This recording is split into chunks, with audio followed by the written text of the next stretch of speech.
දැන් දරුවනේ අපි ඊළඟට තවත් පියවරක් ඉස්සරහට යමු. දැන් මේ සියලුම ගිණුම් ව්‍යාපාරයක එකට එකතු වෙලා තියෙන තැනක් තියෙනවා. ගිණුම් එක්රැස් වෙච්ච තැනක් තියෙනවා. ඒතර මේ මොකද්ද කියන එක තමයි මම ඊළඟට කතා කරන්නේ. අපි ඒකට කියන්නේ ලෙජර්. මතක තියාගන්න ඊළඟට අපි කතා කරන්නේ ලෙජරය ගැන. විභාගයට අහනවා ලෙජරයක් කියන්නේ පුළුල්ව අපෙන් බලාපොරොත්තු වෙන්නේ නැහැ. නමුත් අපිට ලෙජරය යනු කුමක්ද? අර ඒ වගේ අහන්න. එතන මොකක්ද ලෙජරයක් කියලා කියන්නේ? ඉතාලම සරලව කියනවා නම් මෙන්න මෙච්චර ලියවන නැති. ගිණුම් රාශියක් ඒක රාශී වී ඇති ස්ථානය තමයි ලෙජරය කියලා කියන්නේ. ව්‍යාපාරයක සියලුම ගිණුම් එකට එක්රැස් වෙලා තිබෙන නිසා කෙටි උත්තරයක් වාර ලියන්න පුළුවන්. කියන්නේ ව්‍යාපාරයක තියෙන සියලුම ගිණුම් ඒක රාශී වෙලා තිබෙන ස්ථානය ලෙජරය කියලා කියනවා. ඒතර සමහර ව්‍යාපාරවල තියෙන එක ලෙජරයක් විතරයි. හැබැයි සමහර ව්‍යාපාරවල ලෙජර කිහිපයක් වුණත් තියෙන්න පුළුවන්. ලෙජර කිහිපයක් වුණත් තියෙන්න පුළුවන්. එතකොට අර සියලුම ගිණුම් එක ලෙජරයක දාලා තියෙනකොට අපි ඒක හඳුන්වන්නේ පොදු ලෙජරය කියලා. නැත්නම් අපි ඒකට කියනවා සාමාන්‍ය ලෙජරය කියලා. ඒතර ඒ සියලුම ගිණුම් කිව්වම ව්‍යාපාරේ දින වත්කම් ගිණුම්, වගකීම් ගිණුම්, ආදායම් ගිණුම්, වියදම් ගිණුම්, හිමිකම් ගිණුම් කියන මේ වර්ග පහම එක ලෙජරයක තියෙනකොට ඒකට අපි කියන්නේ පොදු ලෙජරය කියලා. ඒතර අනිත් ලෙජර ගැන අපෙන් අහන්නේ නැහැ 10 ශ්‍රේණියේ. නමුත් එක හා සමාන වර්ගයේ ගිණුම් රාශියක් තියෙන තවත් ලෙජර සමහර ව්‍යාපාරවල තියෙන්න පුළුවන්. ඒවට අපි කියන්නේ උප ලෙජර නැත්නම් අතිරේක ලෙජර කියලා. එතකොට එහෙනම් සමහර ව්‍යාපාර ලෙජරය කියන එක පොතක් වෙන්න පුළුවන්. එතකොට මේ පොතේ තමයි පිටුවෙන් පිටුව ගිණුම් තියෙන්නේ. සමහර ව්‍යාපාරවල මේක කාඩ් පත්‍ර ගොනුවක් විදියට තියෙන්න පුළුවන්. තව සමහරක් ව්‍යාපාරවල මේක අර පරිගණක මොකද්ද චුම්බක තැටියක හෝ චුම්බක පටියක මේක ඇතුළත් වෙලා තියෙන්න පුළුවන්. එතකොට ඒ කියන්නේ මැග්නටික් ටේප් එකක හරි මැග්නටික් ඩිස්ක් එකක හරි මේක ඇතුළත් වෙලා තියෙන්න පුළුවන්කම තියෙනවා. එතකොට එහෙනම් දැන් ඔයාලට පැහැදිලි ඇති ලෙජරය කියන්නේ මොකක්ද කියලා. ලෙජරයක් කියලා කියන්නේ ව්‍යාපාරික තියෙන සියලුම ගිණුම් එකට ඒක රාශි වෙලා තිබෙන ස්ථානය නැත්නම් එකට එකතු වෙලා තියෙන පොත කියන එක වැරදි. මොකද හැම විටම පොතක් නෙමෙයි මේක. ලෙජරය කියලා කියන්නේ පොතක්ම නෙමෙයි. ඒක කාඩ් පත්‍ර ගොනුවක් වෙන්න පුළුවන්. ඒතර අද ගොඩක් කලාට ව්‍යාපාර පරිගණක ආශ්‍රයෙන් ගිණුම් තබන නිසා ඒ අපිට පරිගණක print out එකක් විදිහට මේ ගිණුම් වල මේ අපිට මේ ලබා ගන්න පුළුවන්කම තියෙනවා. දැන් පැහැදිලි ලෙජරය කියන්නේ මොකක්ද කියන එක හරි. එහෙනම් දරුවනේ දැන් ඊටාම වැදගත් තැනකට අපි අවතීර්ණ වෙලා තියෙන්නේ මෙව පාඩමේ.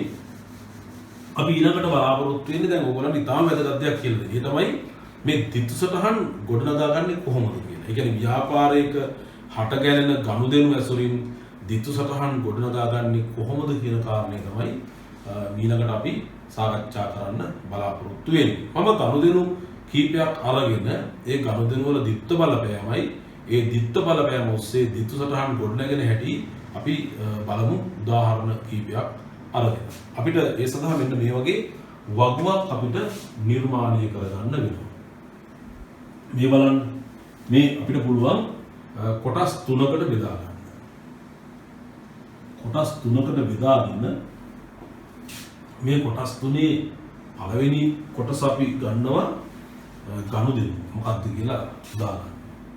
ඊළඟට ditth බලපෑම සටහන් කිරීමට අපි ගන්නවා තව තීරුවක් ගන්නවා. ditth බලපෑමට. ඊළඟට තවත් අපි තීරුවක් ගන්නවා ditth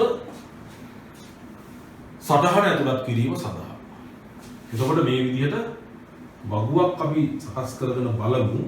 මේ වරක් මම මෙතනින් කියලා දෙන්න උත්සාහ කරන්නේ ගනුදෙනුවක ditth සටහන නිර්මාණය කරගන්න රටාව මොකක්ද කියන එක ඔබට අවබෝධ කර දෙන්න. එතකොට මෙතන මේ පළවෙනි තීරුව මම ආපහු ලියන්නම්. මොකද්ද මෙතන ගනුදෙනුව අපි. ව්‍යාපාරය හදන ගනුදෙනුව. ඊළඟට මෙතන දාන්නේ ditth බලපෑම. ditth බලපෑම. ගනුදෙනුව ද්විත්ව බලපෑම ඊළඟට මෙතන දාන්නේ ද්විත්ව සටහන.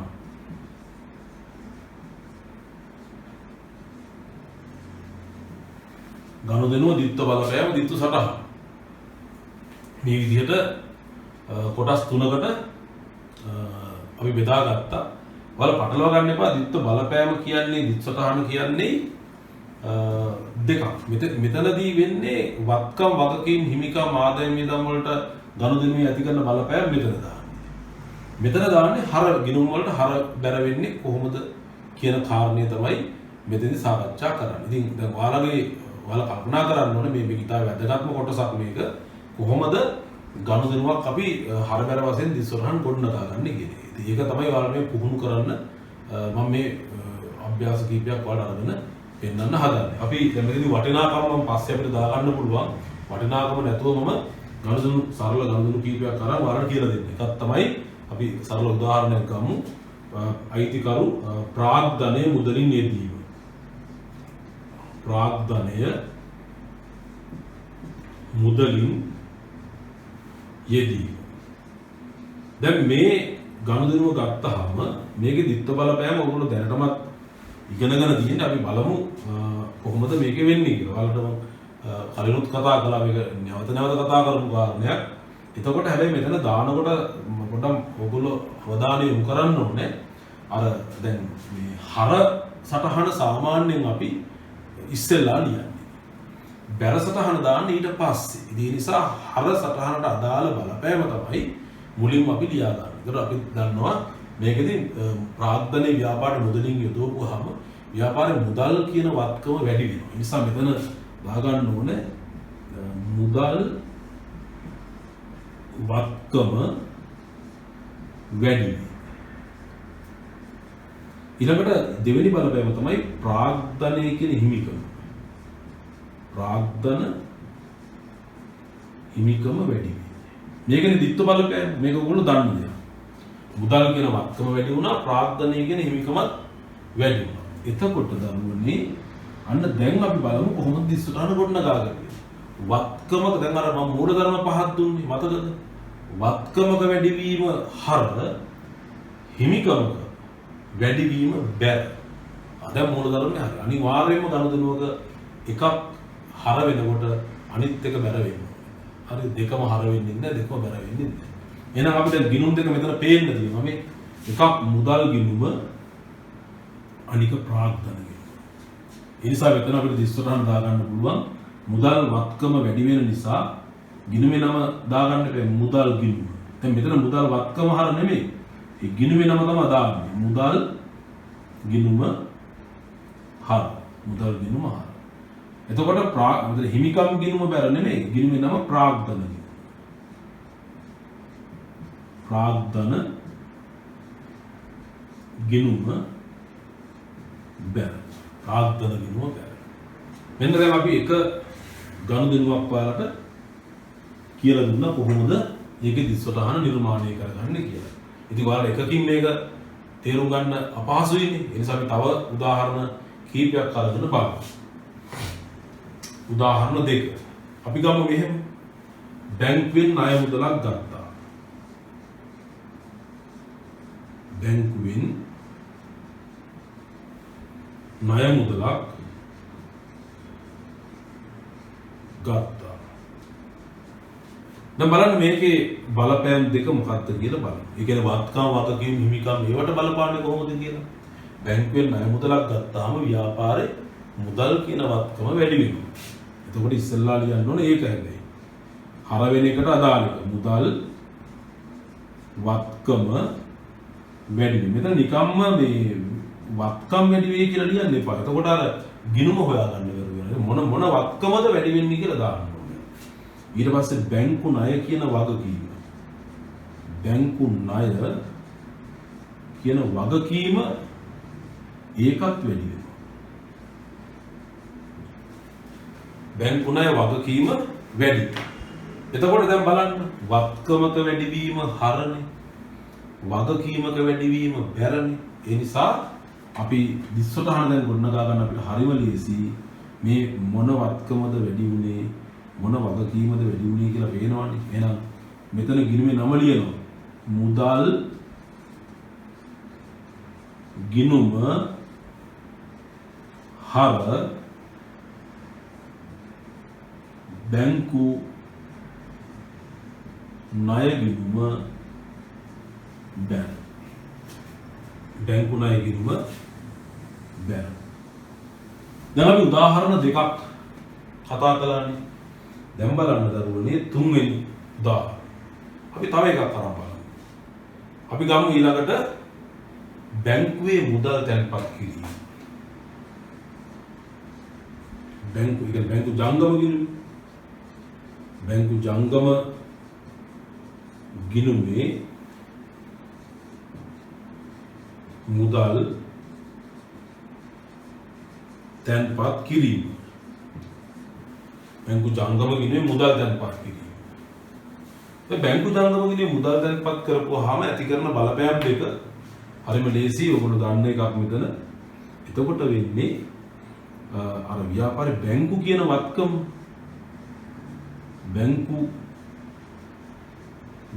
ඒක තමයි වැඩි වෙන්නේ. ඒතර මුදල් කියන වත්කම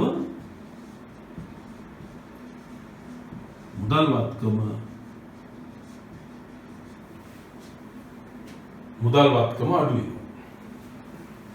දැන් බලන්නකො මේකේ දිස්සතහන කොහොමද ගොඩනගන්නේ කියලා. දැන් මේ ගිණුම් දෙකේ නම් දෙක එකක් බැංකු ගිණුම අනිත් එක මුදල් ගිණුම.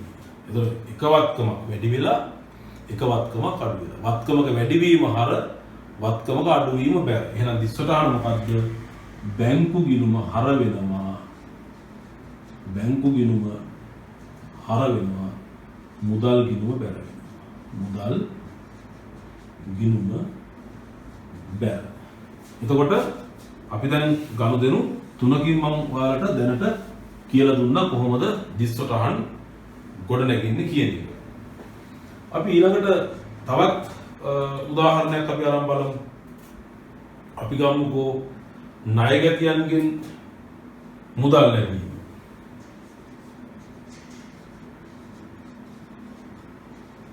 ණයගැතියන්ගෙන් මුදල් ලැබීම. එතකොට මොකද වෙන්නේ බලන්න. බලපෑම් දෙක. එතකොට මුදල් කියන වත්කම වැඩි වෙනවා. ණයගැතියෝ කියන්නේ වත්කමන්නේ.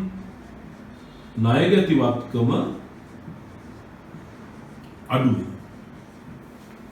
ණයගැතියෝ කියන වත්කම අඩු වෙනවා. දැන් එතකොට දැන් දිස්සතහන වල දැන් කියන්න පුළුවන් මොකද්ද වෙන්නේ කියලා. වත්කමක වැඩි වීම හර නිසා මුදල් ගිණුම හර. මුදල් ගිණුම හර ණයගැති වත්කම අඩු වෙනවා. එතන ණයගැති ගිණුම බැර. දැන් දරුවනේ මෙන්න මේ විදිහට තමයි දිත්තු සටහන් ගොඩනගා ගන්න. මම ඔයාලට දැන් මෙතන හතරයි මම කතා කළේ. මම තව දෙකක් තුනක් ඔයාලට මතක් කරලා දෙන්න. අපි මෙතන නැති වෙනස් විදිහේ උදාහරණ බලමු. දැන් අයිතිකරුගේ මුදල් ගැනීම. අපි ගනුදෙනුවක් විදිහට බලමු. එතකොට වෙන්නේ මොකද්ද? අයිතිකරුගේ මුදල් ගැනීම කිව්වහම මුදල් කියන වත්කම අඩු වෙනවා. ඊළඟට ගැනීම කියන හිමිකමත් අඩු වෙනවා. හිමිකමක අඩුවීමනේ හර වෙන්නේ. හැබැයි එතකොට හිමිකම් ගිණුම නෙමෙයි ගැනීම ගිණුම තමයි හර වෙන්නේ. ගැනීම ගිණුම හර වෙන්නේ. මුදල් වත්කමත් අඩු වෙනවානේ. ඒක වත්කමක අඩුවීම බැරනේ. ඒතර මුදල් ගිණුම බැර වෙනවා. ඔන්න තවත් එක උදාහරණයක්. දැන් අපි තව වෙන විදිහ උදාහරණයක් ගමු. පොලි ආදායමක් මුදලින් ලැබීම. එතකොට ව්‍යාපාරේ මුදල් වත්කම වැඩි වෙනවානේ. මුදල් වත්කම වැඩි වෙනවා පොලි කියන ආදායමත් වැඩි වෙනවා. වත්කමක වැඩිවීම හර නිසා පොලි එතන මුදල් ගිණුම හර වෙනවා. පොලි ආදායම් ගිණුම බැර වෙනවා. ආදායම වැඩිවීම බැර නිසා. හරි. අපි වියදමකුත් ගමු. ගෙවල් කුලි චෙක් පතකින් ගෙවුවා. එතකොට චෙක් පතකින් ගෙවුවාම බැංකුවේ සල්ලි අඩු වෙනවා. බැංකුව කියන වත්කම අඩු වෙනවා. ඊළඟට ගෙවල් කුලි කියන වියදම වැඩි වෙනවා. වියදමක වැඩිවීම හරනේ. එතකොට ගෙවල් කුලී ගිණුම හර වෙනවා බැංකු ගිණුම බැර වෙනවා. දැන් ওই විදිහට තමයි ගනුදෙනු වල මේ ditth බලපෑම ඔස්සේ දිස්වටහන ගොඩනගා ගැනීම කරන්නේ. මම හිතන්නේ ওই විදිහට ඔයගොල්ලෝ තවත් ගනුදෙනු එකින් එක අරගෙන ditth බලපෑම ඉස්සෙල්ලා හිතලා ඊට පස්සේ අර මූලධර්ම පහෙන් කෝකටද ඒක වැටෙන්නේ කියන එක කල්පනා කරලා ඔයගොල්ලන්ට පුළුවන් ඒකේ දිස්වටහන් ගොඩනගා ගන්න ආකාරය තේරුම් ගන්න. මම ඊළඟට ඔයගොල්ලන්ට පැහැදිලි කිරීමක් කරන්නම්. දැන් අපිට දිස්වටහන් දුන්නොත් ආපස්සට ගනුදෙනුව කියන්න පුළුවන්ද කියලා බලන්න. දැන් මෙහෙම ගමුකෝ. ඔන්න දැන් මුදල් ගිණුම හර රුපියල් ලක්ෂ 5යි. ප්‍රාග්ධන ගිණුම බැර ලක්ෂ 5යි කියලා කිව්වොත්. මුදල් ගිණුම හර ලක්ෂ 5යි. ප්‍රාග්ධන ගිණුම බැර ලක්ෂ 5යි. දැන් මොකද්ද ගනුදෙනුව? එතන මුදල් හර වෙන්නේ මුදල් කියන වත්කම වැඩි වෙච්ච නිසා. ප්‍රාග්ධන ගිණුම බැර වෙන්නේ ප්‍රාග්ධනයේ කියන හිමිකම වැඩි වෙච්ච නිසා. එහෙනම් මොකද්ද වෙලා තියෙන්නේ? අයිතිකරු ප්‍රාග්ධනය මුදලින් යොදවලා තියෙන ව්‍යාපාර රුපියල් ලක්ෂ 5ක තමයි ගනුදෙනු. අපි තවත් උදාහරණයක් ගත්තොත් එහෙම ලී බඩු ගිණුම හර රුපියල් 80000යි. මුදල් ගිණුම බැර රුපියල් 80000යි කියලා කිව්වා. එතකොට ලී බඩු ගිණුම හර මුදල් ගිණුම බැර. මොකක්ද එතකොට දැන් ලී බඩු ගිණුම හර වෙන්නේ ලී බඩු කියන්නේ වත්කම. වත්කමක වැඩිවීමනේ හර වෙන්නේ. එහෙනම් වත්කමක් ලී බඩු කියන වත්කම වැඩි වෙලා තියෙනවා. එතකොට මුදල් කියන්නේ වත්කමක් මුදල් ගිණුම බැර වෙලා තියෙන්නේ මුදල් කියන වත්කම අඩු වෙච්ච නිසානේ. එහෙනම් අපිට පේනවා ව්‍යාපාර ලී බඩු වල. එහෙනම් දෙවෙනි එකට අපිට උදාහරණයක් විදිහට නිකන් කියන්න පුළුවන් ලී බඩු මිලදී ගත්තා රුපියල් 80000යි කියලා. අපි තවත් උදාහරණයක් කරන් බලමු. බැංකු ගිණුම හර රුපියල් 20000යි මුදල් ගිණුම බැර රුපියල් 20000යි කියලා. එතකොට බැංකු ගිණුම හර කියන්නේ බැංකු කියන වත්කම වැඩි වෙච්ච නිසා. මුදල් ගිණුම බැර කියන්නේ මුදල් කියන වත්කම අඩු වෙච්ච නිසා. එහෙනම් මොකක්ද වෙලා තියෙන්නේ? බැංකුවේ මුදල් තැන්පත් කළා රුපියල් 20000යි කියන එක. එතකොට බැංකු ජංගම ගිණුමේ මුදල් තැන්පත් කළා රුපියල් 20000යි කියන එක. අපි තවත් උදාහරණයක් ගත්තොත් අපි මෙහෙම ගත්තොත් එහෙම දැන් සිල්වාගේ ගිණුම හර රුපියල් 10000යි. විකුණුම් ගිණුම බැර රුපියල් 10000යි. එතකොට සිල්වා හර විකුණුම. ඒතර දැන් කෙනෙක්ගේ නම සිල්වා කියන්නේ එතකොට අපිට පේනවා ණය ගැතිය. ඒ කියන්නේ යාට ණයට ඒ ණය ගැතියක නම දාලා තියෙන්නේ. එතන අපිට පුළුවන් මෙහෙම කියන්න සිල්වාට ණයට වික්කා රුපියල් 10000යි කියලා. දැන් අපිට එහෙම විභාග අභ්‍යාසෙ එන්න පුළුවන්. හරි. තවත් එක උදාහරණයක් ගමු. ගැණිලි ගිණුම හර රුපියල් 8000යි. ගැනුම් ගිණුම බැර රුපියල් 8000යි. එතකොට ගැණිලි ගිණුම හර වෙලා තියෙනවා ගැනුම් ගිණුම බැර වෙලා තියෙනවා. එතකොට ගැනුම් ගිණුම බැර වෙන්නේ ගැනුම් කියන්නේ වියදමක් අඩු වෙන. කියන්නේ අයිතිකරුගේ භාණ්ඩ ගැණිලි රුපියල් 8000. ඉතින් මෙන්න මේ විදිහට ඔයගොල්ලන්ට පුළුවන් වෙන්න ඕනේ. ඒ වගේ ditth සටහනක් දැන් මෙතන වෙන්නේ ගනුදෙනු දීලා ditth සටහන් ගොඩනගන හැටි. දැන් මම ඔයාලට උදාහරණ හතරක් පහක් කරන් මතක් කළේ ditth සටහනක් දුන්නාම ගනුදෙනු ලියන්න කිව්වොත් ඒත් අපිට පුළුවන් වෙන්න ඕනේ. දැන් සමහර වෙලාවට කෙලින්ම ditth බලපෑම් මෙහෙම හිතන්නේ නැතුව ගනුදෙනුව කෙලින්ම දීලා මේකේ හර ditth සටහන ලියන්න කියලා අපිට අභ්‍යාස එන්න පුළුවන්. දැන් මෙහෙම හිතන්නකෝ රුපියල් 30000ක මාසික වැටුප් ගෙවුවා. දැන් ටක් ගාලා කියන්නේ අපි මනසින් හිතන්න ඕනේ ditth බලපෑම මොකක්ද කියලා. 30000ක මාසික වැටුප් ගෙවුවා කිව්වම වැටුප් කියන්නේ වියදමන්නේ. ඒ වැටුප් ගිණුම හර රුපියල් 30000යි මුදල් ගිණුම බැර රුපියල් 30000යි. එහෙම කියන්න පුළුවන්. හරි. ඊළඟ අයිතිකරුගේ පෞද්ගලික මෝටර රථය රුපියල් ලක්ෂ 8ක් වටන පෞද්ගලික මෝටර රථය ව්‍යාපාරයට යෙදුවා. දැන් ප්‍රාග්ධනය වශයෙන් යොදවලා තියෙන්නේ. ප්‍රාග්ධනය වැඩි වෙනවා. ඒතර ව්‍යාපාරයට මෝටර රථයක් යොදවුවා මෝටර රථ කියන වත්කම වැඩි වෙනවා. වත්කම වැඩි වීම හර. ඒතර අපි දැන් හර වෙන්නේ මොන කිනෝද? ඒතර මෝටර රථ කිනෝම හර ලක්ෂ 8යි ප්‍රාග්ධන කිනෝම බැර ලක්ෂ 8යිම අර අපිට දැන් අර ditth බලපෑම මනසින් හිතලා කෙලිම ditth සටහන් ලියන්න පුළුවන් වෙන්න ඕනේ. රුපියල් 50000ක් බැංකුවේ තැන්පත් කරලා ජංගම ගිණුමක් ආරම්භ කළා. ඒතර මුදල් කියන වත්කම අඩු වෙනවා, බැංකු කියන වත්කම වැඩි වෙනවා. ඒතර බැංකු ගිණුම හර 50000යි, මුදල් ගිණුම බැර 50000යි. ඒතර හර වෙන්නේ බැංකු ගිණුම බැර වෙන්නේ මුදල් ගිණුම. අත්පිට මුදලට භාණ්ඩ වික්ක රුපියල් 16000යි. ඒතර අත්පිට වික්කහම රුපියල් 16000යි. මුදල් වැඩි වෙනවා. මුදල් ගිණුම හර 16000යි විකුණුම් ගිණුම බැර 16000යි. ප්‍රචාරණ වියදම් චෙක් පතකින් ලිව්වා. එතකොට මොකද වෙන්නේ? ප්‍රචාරණ වියදම් කියන්නේ වියදමක් වැඩි වෙනවා. වියදමතර ප්‍රචාරණ වියදම් ගිණුම හර රුපියල් එතකොට ඒ ගාන ඊළඟට චෙක් පතකින් ලිව්වම බැංකු ගිණුම බැර රුපියල් 25000. ඒ විදිහට ගන්න පුළුවන්. දැන් ඔයාලට තේරෙනවා එතකොට මේ ගනුදෙනු වල දිස්වරහන් ගොඩනගා ගන්නේ මෙන්න මේ ආකාරයට දරුවනේ. ඊළඟට අපිට ඊටාම වැදගත්ම කොටස තමයි මේ පාඩමේ දැන් මේ ගනුදෙනු කීපයක් අහන් කොහොමද අපි මේවා ගිණුම් වල හරබැර වශයෙන් සටහන් කරන්න කියන එක. අපි ඊළඟ කොටසින් බලාපොරොත්තු වෙන්නේ කුඩා අභ්‍යාසයක් අරගෙන ඒක ගිණුම් වලට හර සහ බැර වශයෙන් සටහන් කරන්නේ කොයි ආකාරයකද කියන එක. හොඳයි අපි දරුවනි බලමු ගනුදෙනු කීපයක් අරගෙන ඒවා මේ ගිණුම් වලට දාන්නේ කොහොමද කියලා. මම පුංචි උදාහරණ කීපයක් අපි ගමු. දැන් ගනුදෙනු අංක 1 දැන් අපි ගමුකෝ 1.1 ප්‍රාග්ධනය යෙදුවා රුපියල් ලක්ෂ 5යි. දැන් එක ගනුදෙනුවක් කරන් අපි බලමු මේ මම දැනට අපි මේ ආකෘතියට නෙමෙයි ගණන් හදන්න ඕනේ.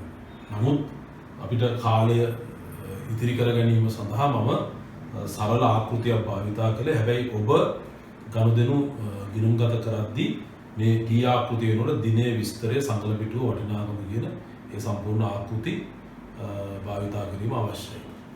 හරිද? දැන් අපි බලාපොරොත්තු වෙන්නේ මෙම කොටසින් සාකච්ඡා කරන්න. දැන් අපි මෙතෙක් වේලා කතා කරපු ගනුදෙනු වල නිත්‍ය බලපෑම් දිස්වරහන් මූලධර්මයන්ට අනුකූලව ගිණුම් වල හර සහ බැර වශයෙන් සටහන් කරන්නේ කොයි ආකාරයකද කියන එක ගනුදෙනු කීපයක් අරගෙන අපි සාකච්ඡා කරන්න තමයි මේ කොටසින් බලාපොරොත්තු වෙන්නේ.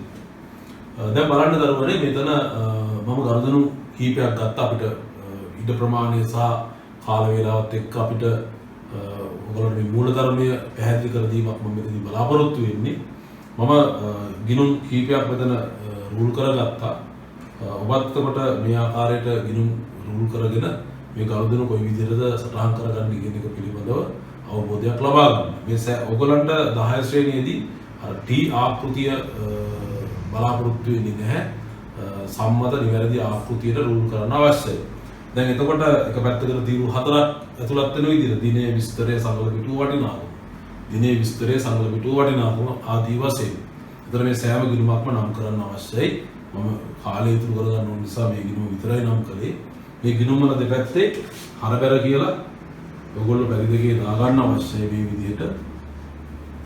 ගිණුම් වල නම් අපි ලියන්න ඕනේ. දැන් බලන්න මේ පළවෙනි ගනුදෙනු අරගෙන 1.1 ප්‍රාග්ධනය මුදලින් යෙදුවා රුපියල් 50000. දැන් මේක දිස්වරහන් අපිට දැන් පුළුවන් වෙන්න ඕනේ. ප්‍රාග්ධනය මුදලින් යෙදුවාම මුදල් වත්කම වැඩි වෙන නිසා මුදල් ගිණුම හර ප්‍රාග්ධනය කියන හිමිකම වෙන නිසා ප්‍රාග්ධන ගිණුම බැර. ඒතර මුදල් ගිණුම මම මෙතන නම් කරගත්තේ මුදල් ගිණුම හර කියන්නේ මුදල් ගිණුමේ හර පැත්තේ ලියන එක. ඉස්සෙල්ලාම දිනේ දානවා. එතකොට මෙතන ලියන්නේ ප්‍රතිවිරුද්ධ සටහන දාන ගිණුමේ නම. ඒ කියන්නේ ප්‍රාග්ධන ගිණුම.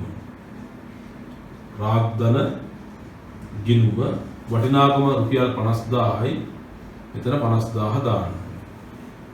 ඔන්න මුදල් ගිණුම හර කළා. ඊට පස්සේ ප්‍රාග්ධන ගිණුම බැර වෙනවා. මේ ප්‍රාග්ධන ගිණුම ඒතර බැර කියන්නේ ඒකේ දකුණු පැත්තේ බැර පැත්තේ දැන් මේ පැති දෙක දන්නවනේ හර මම හැම එකේම නම් කළේ නෑ. උගුල්ලේ වුණාට ඒව නම් කර ගන්න අවශ්‍යයි මේ තීරු හැම එකක්ම. එතකොට මෙතන දිනේ දාන්න 1.1. එතකොට මෙතන ලියන්නේ මුදල් ගිණුම. ප්‍රතිවිරුද්ධ ගිණුමේ නම මුදල් ගිණුම. මුදල් ගිණුම මෙතන රුපියල් 50000යි. මේ විදිහටයි දාන්න. අර පිටු අංක ගැනත් මතක් කිරීමක් කළොත් මේවට පිටු අංක දානවා නම් ලෙජර් පිටු අංක 1, එතකොට පිටු අංක 2, පිටු අංක 3, 4, 5 ආදී වශයෙන් අපි නම් කළොත් එතකොට මුදල් ගිණුමේ දාන්නේ ප්‍රාග්ධන ගිණුම දින පිටු අංක 2නේ. මෙතන 2. ප්‍රාග්ධන ගිණුමේ දාන්නේ මුදල් ගිණුම දින පිටු අංකයේ 1. මේ විදිහටයි පිටු අංක දාන්න එක අත්‍යවශ්‍ය නැහැ. අපි බලමු දෙවෙනි දැන් මේක දාලා ඉවරයි එතකොට. බැංකුවේ ණය මුදලක් අත්ත රුපියල් 30000යි. ඒතර මුදල් වත්කම වැඩි වෙනවා. මුදල් ගිණුම හර කරන්න ඕනේ 1.5 වෙනිදා මෙතන ලියන්නේ බැංකු ණය ගිණුම කියලා. බැංකු ණය ගිණුම රුපියල් 30000යි. රුපියල් 30000යි. ඒතර මුදල් ගිණුම හර කළා බැංකු ණය කියන වගකීමක වැඩිවීම බෑ. එතකොට මේ පැත්තේ බැංකු ණය ගිණුමේ මෙතන ලියන්න මුදල් ගිණුම කියලා රුපියල් 30000යි. ඒවට අවශ්‍ය නම් පිටු අංක අවබෝධ කරගන්න දාන්න පුළුවන්. මුදල් ගිණුම පිටු අංක 1, අතර බැංකු ණය ගිණුම පිටු අංකය 3. ඒක අනිවාර්යෙන් දාන්න අවශ්‍යතාවයක් නැහැ.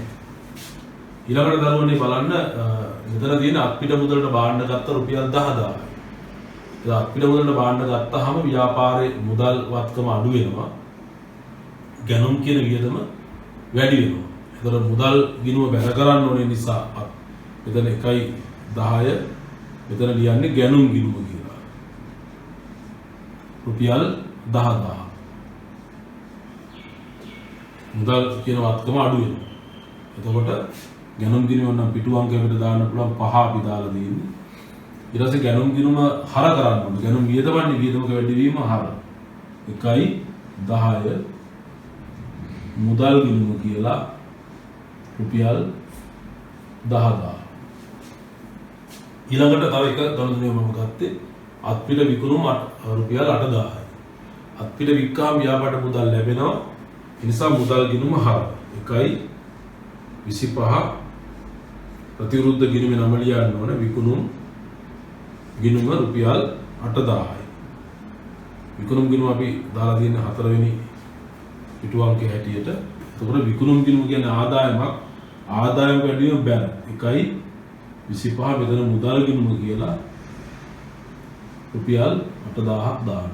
ඉතින් අවශ්‍ය නම් වලට මුදල් ගිණුමේ පිටු අංක. ඔන්න ඔය විදිහට තමයි කරුවනේ ගිණුම් වල ගණතුණු සටහන් කරන්නේ. ඒක ඔයාලා මේ විදිහට තව ගණතුණු දාලා පුරු වෙන්න අවශ්‍යයි. මොකද අපිට ඉස්සරහට මේ ගණුදෙනු ගිණුම් ගත කරන ආකාරය අනිවාර්යයෙන්ම විභාග වලට එනවා. දැන් ඊළඟට ඉතාම වැදගත් දෙයක් මම ඔයාලට පැහැදිලි කරලා දෙන්න යන්නේ මේ ගිණුමක් තුලනය කරන්නේ කොහොමද කියන එක. ගිණුම් තුලනය කිරීම කියන්නේ මොකක්ද? ගිණුමක් තුලනය කරනවා කියන්නේ ගිණුමක හර තීරුවේ එකතුව සහ බැර තීරුවේ එකතුව සමාන කර දක්වන එකට. ගිණුමක හර සහ බැර එකතු සමාන කර දැක්වීම තමයි ගිණුමක් තුලනය කරනවා කියලා කියන්නේ. තුලනය කිරීම සඳහා මුලින්ම කරන්න ඕනේ ගිණුමේ හර සහ බැර තීරු වල උඩින් රූලක් ඉඳ තියාගෙන මෙන්න මේ විදිහට එකතු වටිනාකම් තීරු දෙකක් ගන්න ඕනේ. හර පැත්තේ එක කෙලින්ම ගන්නේ. එතකොට උඩින් ඉඳලා යටින් ඉරි දෙකයි එකතු තීරු දෙකක් ගන්න අවශ්‍යයි. ඊළඟට වැඩි පැත්ත එකතු කරන්න ඕනේ. දැන් මේකේ මුදල් ගිණුමේ වැඩි පැත්ත වටිනාකම වැඩි පැත්ත. උතුරු වැඩි පැත්ත නෙමෙයි. මෙතන අපිට පේනවා 50000යි 30000යි 8000යි. එතකොට මෙතන 88000ක් එනවා එකතුව. 88000යි. වැඩි පැත්තේ තියෙන එකතුව අපි අඩු පැත්තටත් ගෙනියන්න ඕනේ. 88000යි. දැන් ඔයාලට පේනවා මෙතන වෙනස තමයි දාගන්නේ. දැන් මෙතන 88000යි මෙතන 10000ක් අඩු කරපුවාම අපිට එනවා එතන 78000. ඒ කියන්නේ මේ අඩු ගානේ 88000 වෙන කීයක් අඩුද?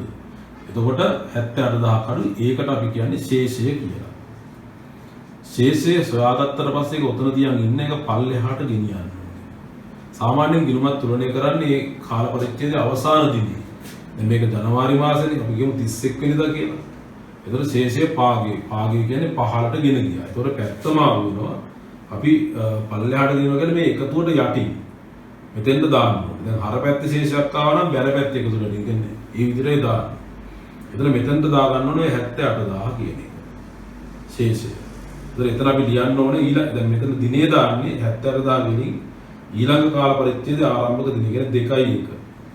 එතන අපි ගෙනාවේ ශේෂයනේ. මෙතන ඊගේ කියන්නේ ඉහළින් ගෙන නැත්නම් ඉදිරියට ගෙනාගෙන අදහසයි මේ විදිහටයි ගිණුමක් තුලනය කරන්නේ.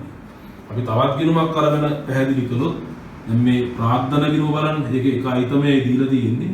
මුලින්ම කරන්නේ එකතු තීරු දෙකක් මේ විදිහට අරගන්න එක. ඊට පස්සේ වැඩි පැත්ත එකතු කරනවා. වැඩි පැත්තේ එකතුව අඩු පැත්තට අපි දා ගන්නවා. අඩු පැත්තෙන් 50000 මෙතන අඩුයිනේ. ඒක තමයි ශේෂය. ශේෂ කරන්නේ මම කියන්නේ මාසේ අන්තිම දිනේ කියලා. අවසාන දිනේ අපි දැම්ම ශේෂය පාගේ. ඒතකොට පැත්ත මාරු වෙනවා. මෙතන ඊළඟ මාසේ ආරම්භක දිනේ දැම්ම ශේෂය ඉදිරියට ගෙනාවා රුපියල් 50000යි. දැන් දරුවනේ මතක තියාගන්න ඕනේ. අනිවාර්යයෙන්ම මේ දින දාන්න ඕනේ නැත්නම් විභාගවලදී ලකුණු අහිමි වෙනවා. ඒක තුලනය කරන හැටි සමහරක් අය මුල් මට්ටමේදී පටලවා ගන්නවා. උගර තේරුම් ගන්න මම තව එක ගානක් විතරක් තුලනය කරන හැටි පෙන්නන්නම්. දැන් බලන්න මේ බැංකු ණය ගිණුම ගත්තත් ඒ වගේ හරි සරල උදාහරණයක් මම අරන් තියෙන්නේ. එතකොට වැඩි පැත්ත එකතු කළා අඩු පැත්තට දැම්මා. අඩු පැත්තේ අඩු සංඛ්‍යාව 30000යි.